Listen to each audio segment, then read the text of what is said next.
Well, hi everyone, and welcome back to the Engage podcast. My name is James, and I am here as ever with my co-host, Mr. Peter Ladd. How are you, sir? I am doing all right, thank you. How are you doing, James? Very well, thank you, sir. Very well indeed. Yes, it's been a fantastic season of the 100, which is yet another cricketing competition seeking to reinvent the game that we love so much, and I have been loving it.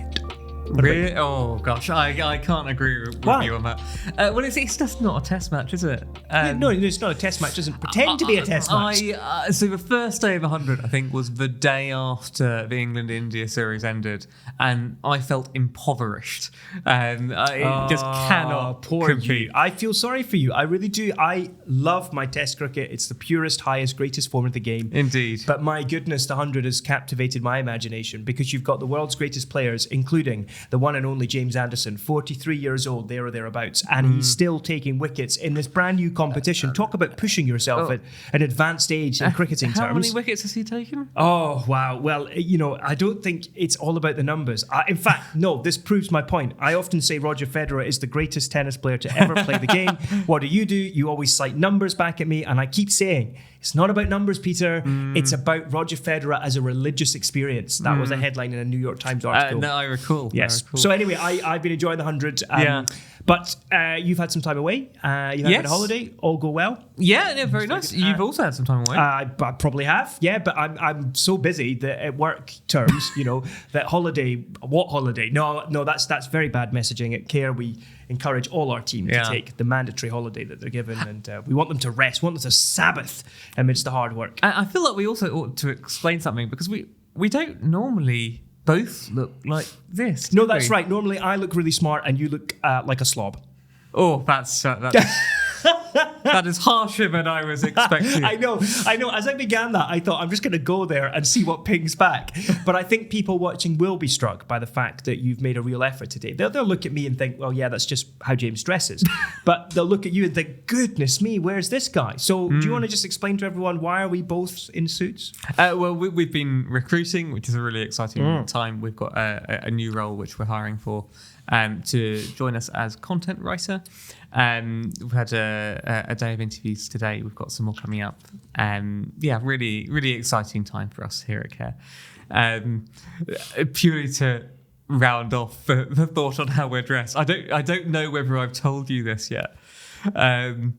So in one of the brochures which we put out, there's a picture of us recording a podcast in which I must say you are not wearing your suit. I'm wearing shorts. But I'm also wearing shorts. And then someone came up to me at church and said, I would recognise those knees anywhere. Which was a great line. But I should clarify, from someone who I know and trust. Okay, yes, I'm glad you added that clarification. Well, there you go. I mean, whatever it takes for someone to enjoy and watch the Engage podcast. Absolutely. We're not going to complain. We have no shame. Now, we're going to dive into, you and I have been talking about this on and off for a while, and we feel that the time has come to do a podcast that is focused on a number of things that are connected. And we're going to talk about Nigel Farage, the rise of reform, and then immigration has very much been in the week. But I wonder if it's helpful for me just to set a bit of political housekeeping. So Parliament is in recess and MPs and members of the House of Lords have been off enjoying their summer holidays. And August is traditionally a great month for opposition parties to land their messaging in the newspapers and on the broadcasters and to get across their plans for the future of the country, because the work of government, it doesn't stop, but it's not quite as intensive as when Parliament's sitting. However, if you were to look at the opposition parties and say, well, who have you seen in the press? Who's been making waves? Then there really is only one show in town. And so it's not His Majesty's royal official opposition who've been making the waves. It's not Kemi Badenoch and the Tories. It's not the Liberal Democrats led by Ed Davey. It is the insurgents in British politics, and that is Nigel Farage's Reform Party. And it has been quite spectacular as he and his party have run this summer campaign all about crime. It climaxed with them finally revealing their strategy to deal with the emergency of illegal immigration. And so before we get onto that, what do you make of the rise of the Farage? Oh gosh, where to begin? I think the appeal of reform, and particularly Farage, is this is a politics of dissatisfaction, isn't it? So people are frustrated and fed up, whatever you want to call it, with promises that have not been kept, and things happening which they have not voted for. And the most emblematic of those issues is the rise in immigration. I think I'm right in saying that the last 5 general elections, possibly even the last 6 general elections, have all been won by parties who promised to lower immigration, and yet until this year's figures, they had risen pretty much every year. Yeah.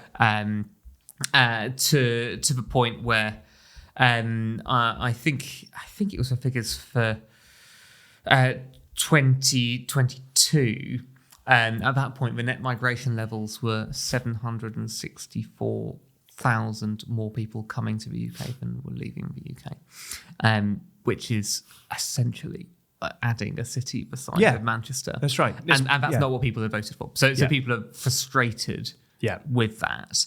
Are you not impressed by Nigel Farage's ability to reinvent himself and to sort of reincarnate and to suffer setbacks and then make another comeback and another comeback? I'm just thinking about the fact that, here's a guy who led the UK Independence Party and was a sitting member of the European Parliament. And then he resigned as leader of the UKIP party, but then came back a year later, successfully got Brexit done, as it were, in terms of the Brexit vote, but then also was involved in further political parties until finally taking over Reform, and then was he standing, was he not standing, and losing the seat in South Thanet in 2015, failing to gain election, and having previously failed, but then winning finally in the 2024 general election.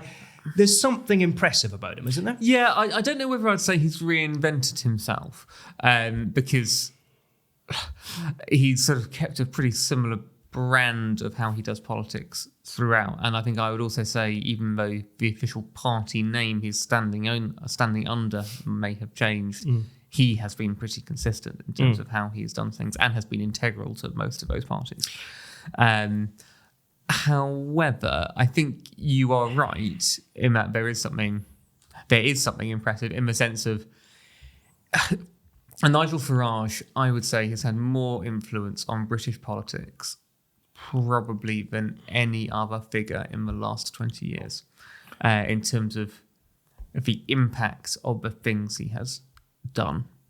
In particular, raising the profile of a potential Brexit before it was quite so fashionable, and making that a mainstream opinion, then kind of keeping on banging the drum and calling for Brexit to be done in a more hardline way, whether you agree or disagree with it. And now what is the biggest threat to the kind of traditional political two-party system that the UK has seen for probably since the early 1980s. So in terms of what he's achieved, I would struggle to see any figure who has had as big an influence on the political debate in the UK for decades. I mean, surely he's an example of a great British success story. No. Explain what you mean by that. Well, so here's someone who was born in Farnborough in Kent. His dad was a stockbroker who worked in the City of London. There was a 2012 BBC 4 profile that said Guy Farage, his dad was an alcoholic who left the family home when Nigel was just 5. So then he grew up really without a dad being present. And we know from recent research that is a massive problem still today. He went to Greenhays School for Boys in West Wickham, and then they had a short period at a similar school in Eden Park. And then he was educated at Dulwich College, which is a fee-paying private school, so he didn't have that. But here's someone who the establishment has tried to ignore.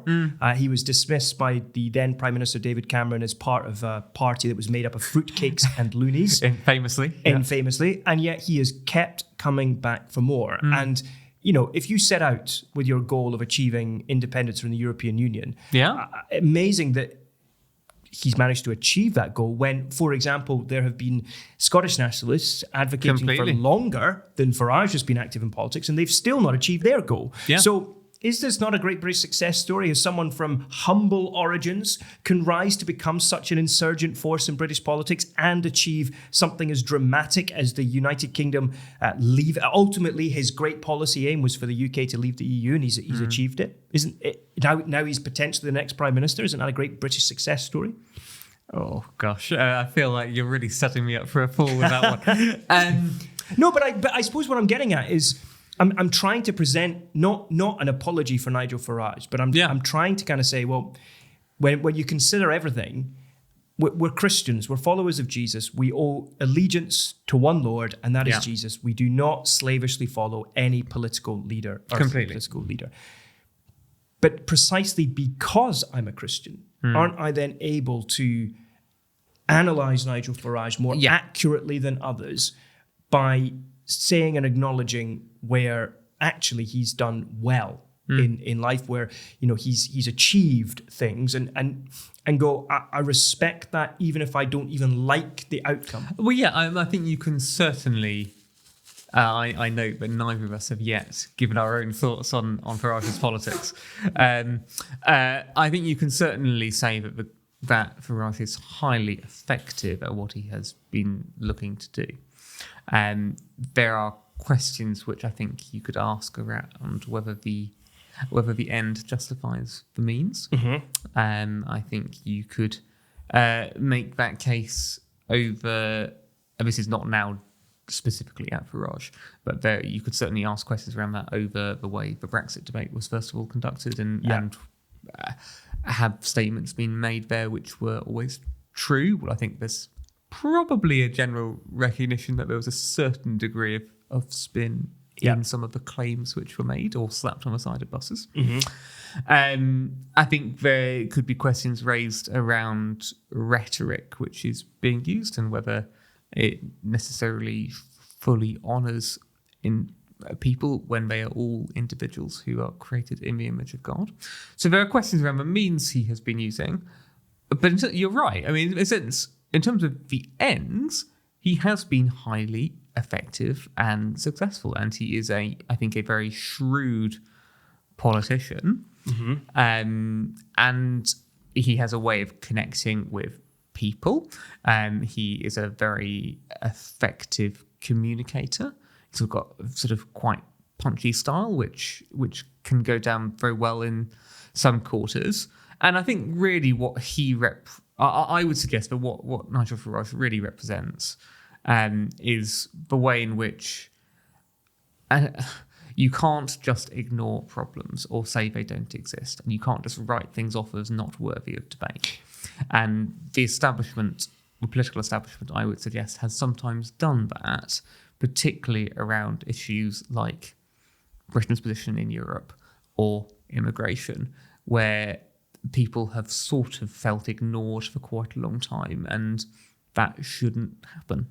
So one of the things about Nigel Farage is, you know, I've met some of the people close to him, and they tell me that this man is devout, that he knows the inside out of the Common Book of Prayer, probably better than you, and definitely better than me. The Book of Common Prayer. I can't even say its name right. But he knows his way around it, and whenever he can, he will attend Anglican church services. And again, it's just interesting, isn't it? Because the way I've heard some Christians speak about him is it's as if he's the devil incarnate. And I don't understand that hostility to the person when we're called to love our neighbour as we love ourselves. Nigel Farage is one of our neighbours. So you and I are under command from our sovereign to love him. And that does not mean we affirm everything that man stands for. But surely it means that the way we speak about him should be respectful, should be careful. I think it's what we're trying to model here, which Yeah. is to have a balanced conversation. But I don't see a lot of balance out there on social media when it comes to Nigel Farage. That's probably fair. But that is fair. I mean, I think one might suggest he himself, as a politician, does not use much balance to talking about others either, and nor do his supporters.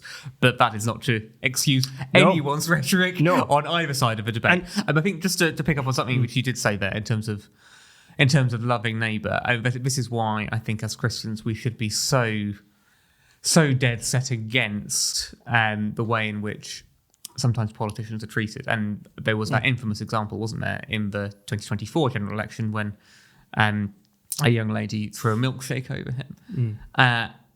And it's pretty disturbing to me when Christians don't deplore that kind of behaviour, because we should. Yes. As you are right, he is our neighbour. And again, there will be Christians watching this who support Nigel Farage. There will be Christians watching this who do not. And we've talked a lot on this podcast about the freedom that we have in Christ to come to convictions on certain political matters that, so long as they don't breach clear biblical teaching, are left to the realm of conscience. And I'm struck by the fact that this is a guy who expresses and articulates views that will be attractive to Christians. For example, and again, I'm not saying that we agree with this, but he's voiced skepticism about climate change.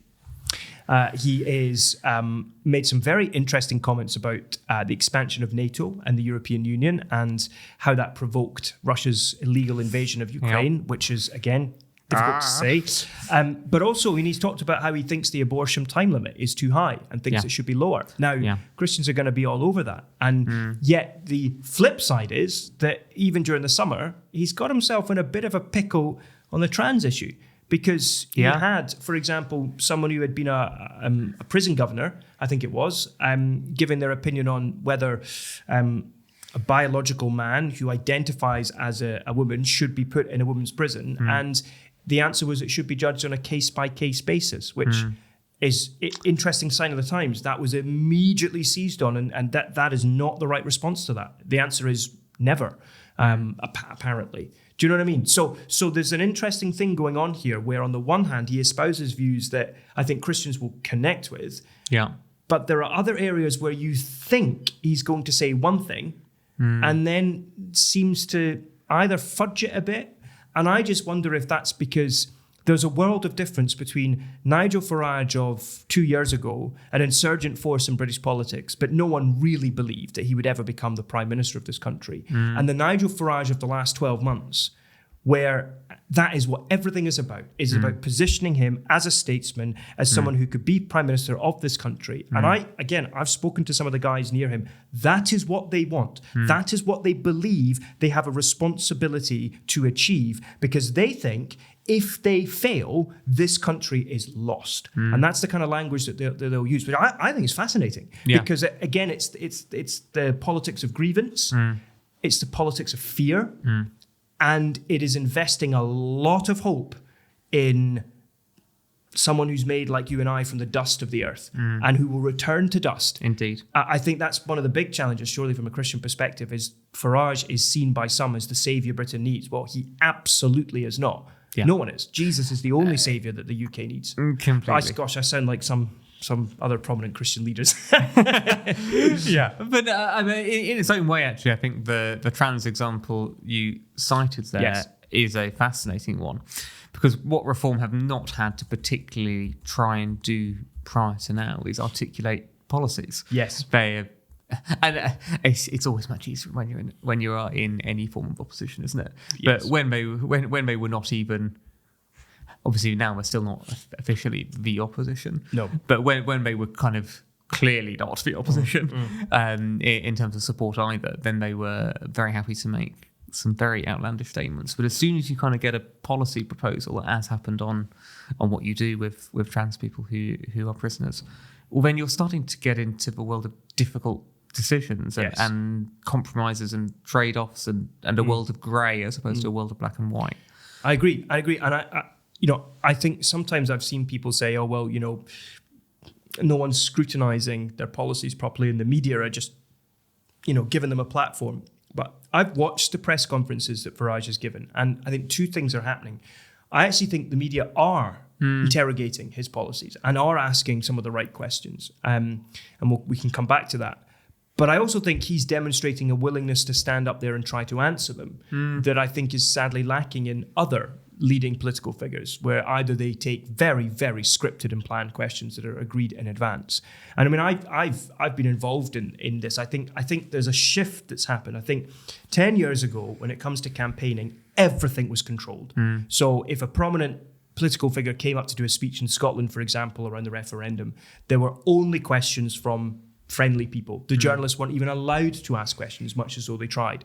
Whereas I think you fast forward now, and I think as a result of things like Brexit and political fragmentation and Parliament becoming a lot more tribal in many ways, and where the normal rules of loyalty to the government have broken down largely so that you have backbench rebellions, even when you have a big majority, I think one of the effects of that has been that things are no longer as controlled, or rather, because of parties like Reform and Nigel Farage, they give the impression that things aren't controlled, and it makes characters like Keir Starmer, who I think by virtue of his office still has to have a script, just come across as all the more stilted. And I think this is partly why Labour are struggling to respond. It's because when Keir Starmer goes on the attack, as he did on one visit and mentioned Farage about 12 times in the space of about 2 minutes, it just comes over as weird. And like you've got a bit of an odd obsession. But equally, when he does his scripted stuff, it's not as effective. Whereas here's Farage standing up, taking the questions, trying to answer them at kind of Donald Trump style. And I think, well, okay, isn't he making an effort to be transparent?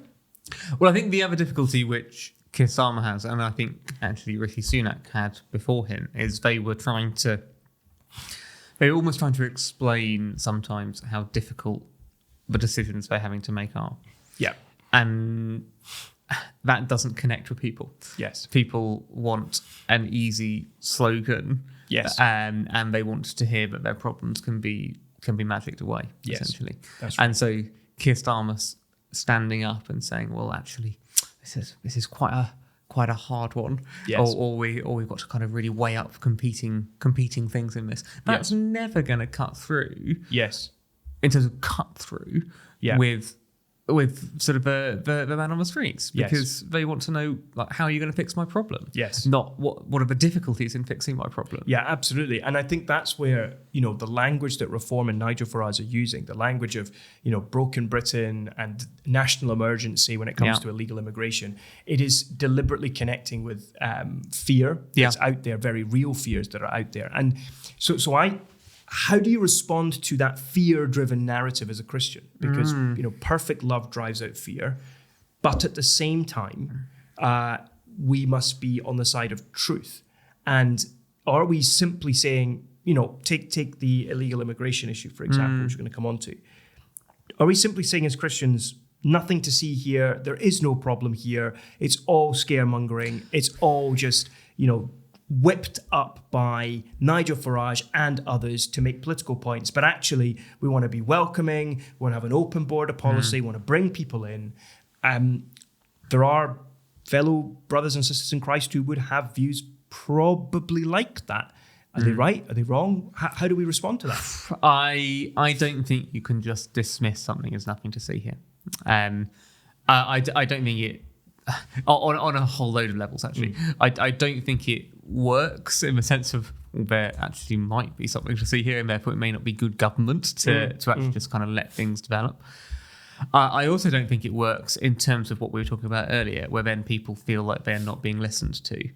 And amongst the many reasons why we have seen, for instance, mass protests this summer and indeed last summer is because people have felt like they have been ignored.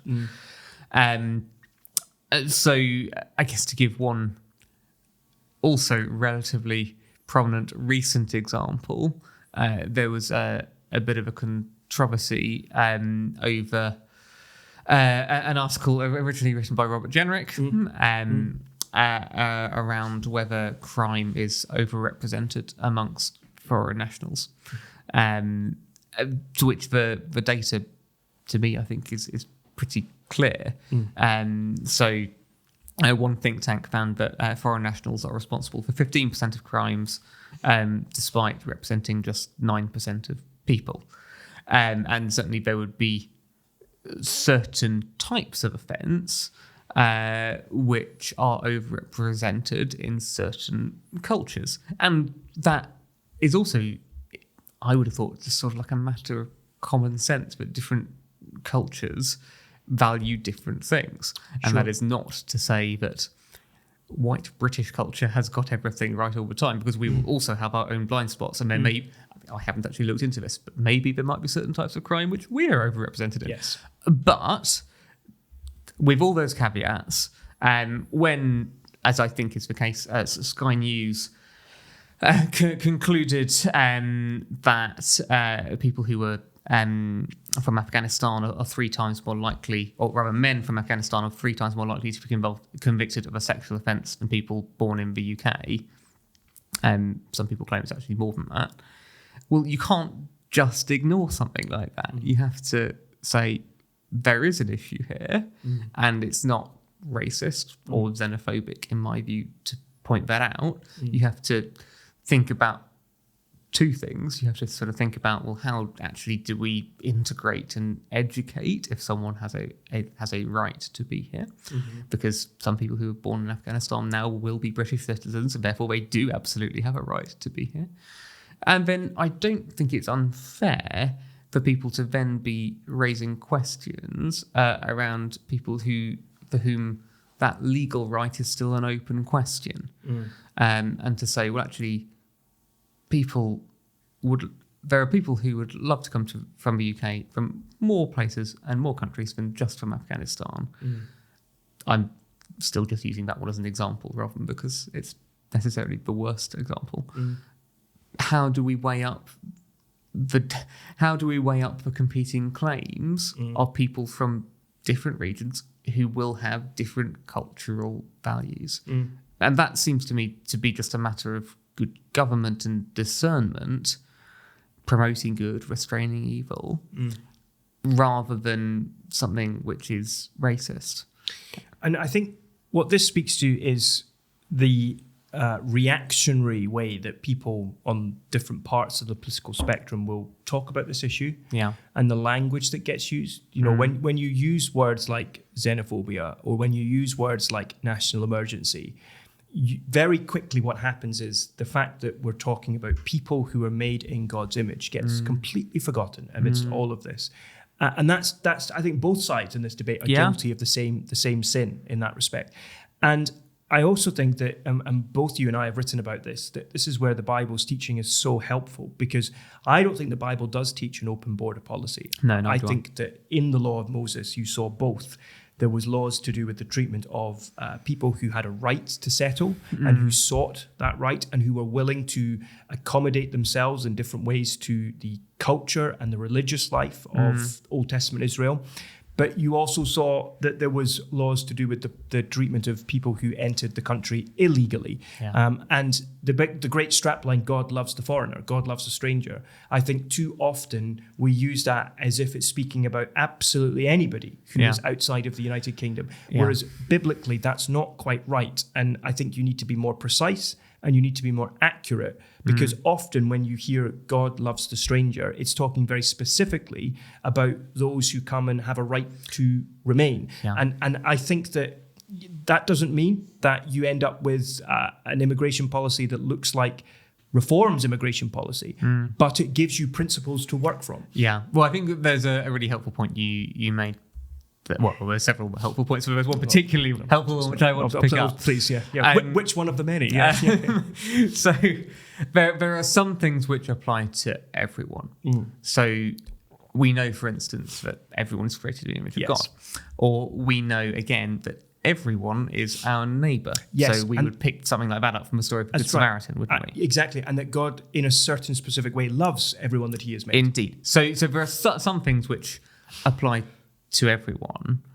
There are some things which do not necessarily apply to everyone equally.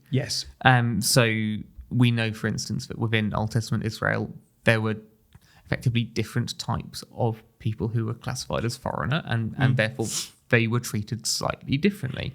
So to just sort of say, well, actually, you treat everyone the same. I don't think the Bible is quite as simplistic as that. There are particular contexts which people existed, but which relate to then the way in which we behave. So yeah, I think it's really helpful to realise actually some stuff applies to everyone, some stuff, well, actually, it doesn't. And just to highlight this, so in the Hebrew, and I have got this from others. This is not me because I don't actually know much Hebrew. I do know which is Psalm 133. Look how good and pleasant it is. Well, no, you say that, but we used to sing it in primary school. But actually, I think we both read the same work by an Egyptologist. Yes, and Hofmar, who points out that the Hebrew word ger, which can be translated as foreigner or stranger, that person has a legal right to live in Israel. They could serve in Israel's army, and they live under God's law. So there's acclimatization to the existing culture.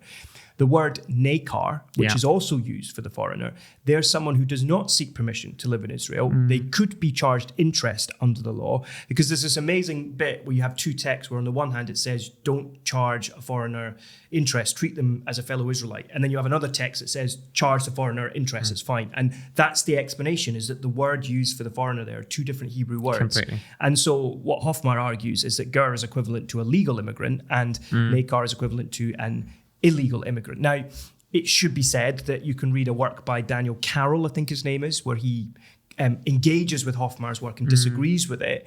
And one of the things he says, which I found really interesting, is, and I think he's probably right, is he takes issue with the fact that in Hofmar's work on migration, you do get some stuff around the image of God, but it comes after the stuff around the law. Whereas Carroll starts with the image of God and works out from there. Now, I agree that's where you should start. I just disagree with Carroll's premise that means that you don't and can't end up with the same equivalence that Hofmar draws. But I guess what we're getting at here is too often Christians use the Bible as some kind of massive sledgehammer. The Bible says we should love the foreigner, end of discussion, open borders, bring them all in, welcome them all. Or the Bible says, government should protect us all, so therefore close the borders, don't let anybody in. It should be, God is an Englishman.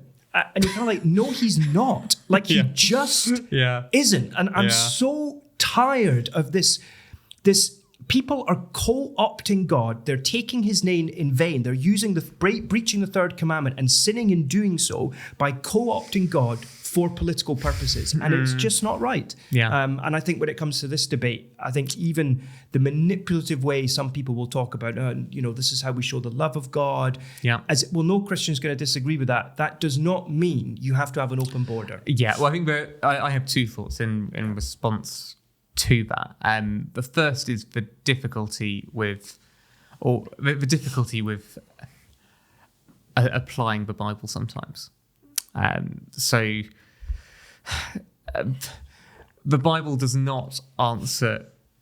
The Bible will not always answer our specific questions from our specific context. Yes, it does answer questions from a different context, and then we have to try and work out what are the principles in that and how would they apply today. Yes. And so the Old Testament laws around the foreigner, for instance, are not written to 21st century Britain with however many thousand people crossing the channel in a small boat. They are written in a different type of society, in an agrarian society, in which borders do exist, but the concept of a nation is much more fluid than it is today. Yes. So we have to try and work out, well, actually, how does this apply to today's world? And that is not always easy. Yes. The second thing, which I think is worth saying, is so if we've established that everyone is made in the image of God, and if we've established that everyone is our neighbour, and therefore we are called to love our neighbour as ourselves, it is not like the only solution, the only dichotomy is always simply you have everyone come to the UK and that's fine, or you say no to everyone. Sometimes there So sometimes those will be the choices. So, for instance, if someone is fleeing war, then you do have to work out: do I say yes or no? But there are also other contexts around the world too, where people do live in a safe country and they are still our neighbour, and therefore we want to love them. Yes. And sometimes loving our neighbour it's not necessarily going to be a question of immigration. Sometimes it might be a question effectively around international development. Yes, and foreign aid, basically. Foreign aid. Yes. So, I mean, I think it's a really tragic thing in this country that we have cut our international aid budget. Yes. As indeed America has done as well. Yeah. But our international aid budget was 0.7% for quite a long time. Yeah. And then it was cut, first of all, by the Conservatives to 0.5%. Under Labour, it is going to be reduced to just 0.3% of our gross national income. And that's taking effect in 2 years' time, I think. Yeah. And I know that no aid program is perfect, and therefore that was the reasoning given in America for culling lots of US aid. But I think it is deeply concerning, and when we are not actually willing to help other countries around the world, and it kind of foments a situation. Yes. When people are more likely to look to emigrate. Yes, and I mean, I think really what we're saying is where we seem to have landed in all of this is that, you know, we can't ignore Nigel Farage, and nor should we ignore the narrative that they're using. We might question how they communicate and the means they are using, but the ends of it all is to pick up on a very real fear that is out there, and we need to acknowledge that. And good government would seek to address it, and to give Labour some credit, they are at least talking about addressing it and seeking to do something to address it, or we might question the effectiveness of that.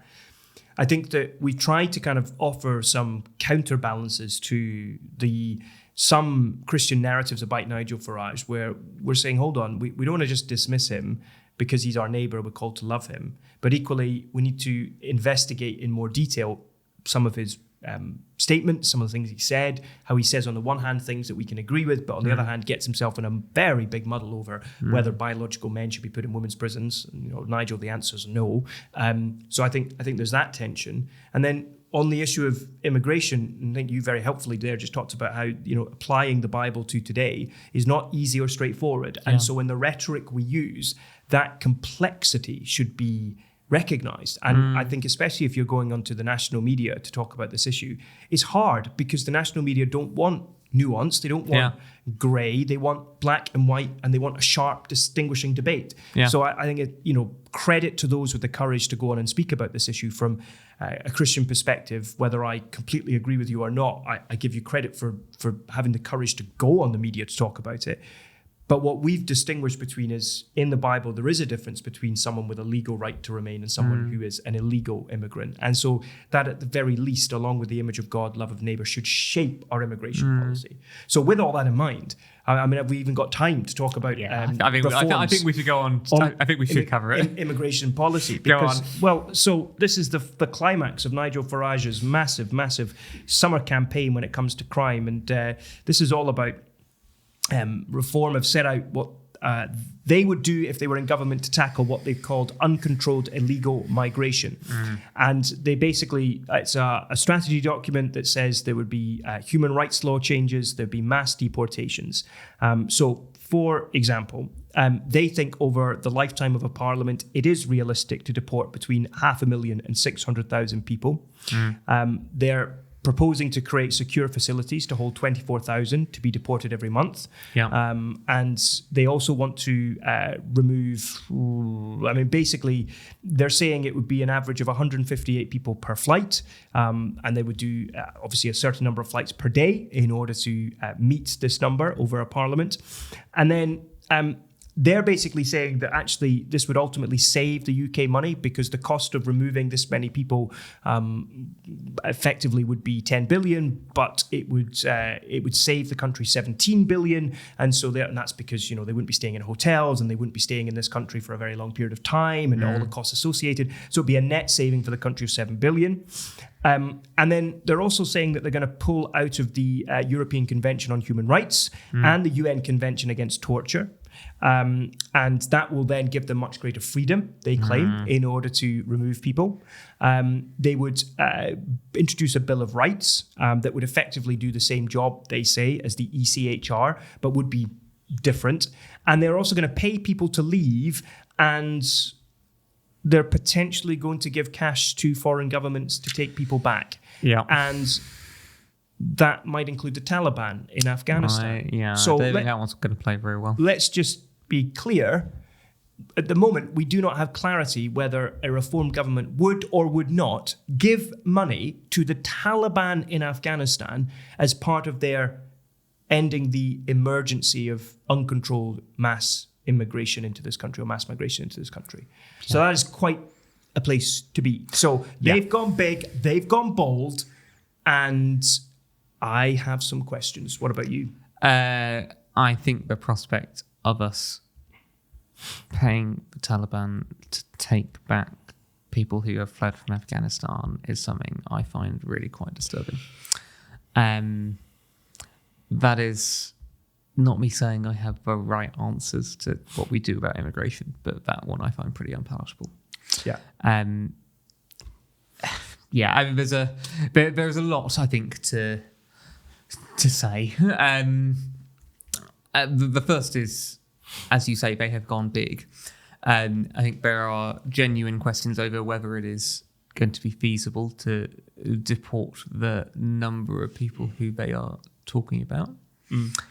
I think it's, to give Reform credit, I think it is worth saying that they are not alone on some of those policies. Some of those the Conservatives either do agree with now or are likely to also adopt as policies. Yes. So things like leaving the ECHR has not yet been officially confirmed, but it is being heavily rumoured that they will announce that around Tory party conference.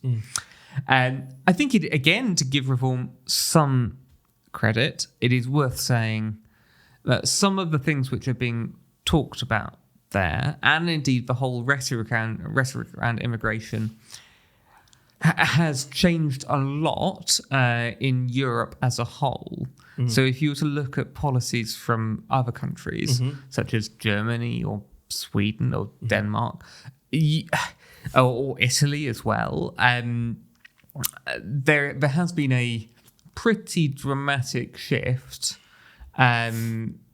towards far more strict requirements in terms of being able to claim asylum, or far kind of harsher punishments for those who have migrated illegally. Moves in Sweden, I think, where now migrants who do not have a right to remain are being quite heavily encouraged to return to their native country on a voluntary basis, and almost 50% of people in that situation in Sweden do so. So they are not out of step in some ways with the broader trend within Europe. But I've got to say, some of what was announced there, I think, oh gosh, that is too far for me personally. Yeah, I mean, look, I also think Labour's critique, which I think is fair, which is that 4 months ago, Reform said that by this stage they'd have a comprehensive strategy with a full policy document, including a year-by-year timeline and clear targets. And their argument is that we've got none of those things. We've not got a single answer to any of the practical, financial, or ethical questions. I certainly agree with the latter part of that. I don't think there are answers to some of the ethical questions of giving money to the Taliban, for example, and so on. And I think that politically, immigration has become the number one issue for voters. Yeah. And I think it's going to remain there. And so I think as Christians, there is an urgent need to be willing and able to talk about this in churches. In fact, you can go to, I believe it's on our website. I did a seminar on immigration from a biblical standpoint at Christ Church Haywards Heath, which is the church that our podcast producer goes goes to. So if it's not already on our website, it probably should be. But that was an attempt to give biblical principles, many of which we've talked about here. But we can't afford to just stay out of this one. No. And also we need to recognize that Christians will disagree, both in terms of the substance of what Farage said, the tone with which he said it. Some will ultimately, though, agree that we need to do something. And I don't disagree with that. Yeah. I just have questions about some of the methods here. I think there's a whole podcast that we could do about a Christian perspective on our country's obligations to international treaties and whether it's right for a country to withdraw from things like the ECHR. So for me, I agree with you. I think there are problems with this ethically in particular, and it raises more questions than answers. Yeah. And I think Reform, they're trying to demonstrate that they've got quality policy solutions. And maybe the lesson for them in all this is don't overpromise things that you can't deliver.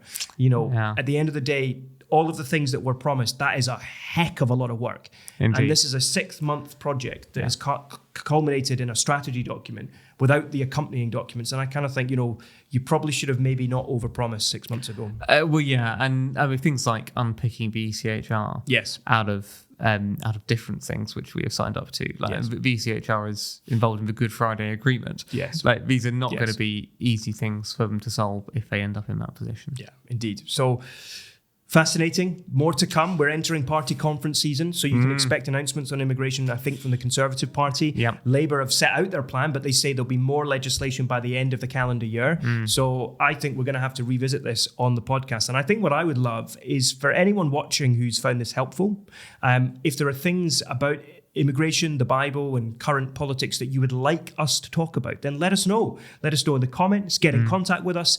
But above all, keep spreading the word about the Engage podcast, because we love doing it and we'd like to continue doing it. And we'd love more and more people to be able to access and engage it. So leave us a review, keep watching, keep sharing, and hopefully we can really, really get this podcast up the charts. I would love that. Wouldn't that be amazing? James, I've got one final question for you, and I want you to just give me a one-word answer on it. Will Nigel Farage be our next Prime Minister? No. Yeah, I agree, no. Yeah. And what about you at home watching this? Do you think Nigel Farage will be up? We should do a poll on social media. That could be that could get the wrong kind of response. But we should do something. Tell us what you think. We'd love to hear from you. Peter, it's been a pleasure to be back. Always. With apologies to everyone for the delay, but summer holidays meant it's hard to find time in our busy schedules. We've made time for you. We will continue to make time for you. And so until next time, goodbye. Goodbye.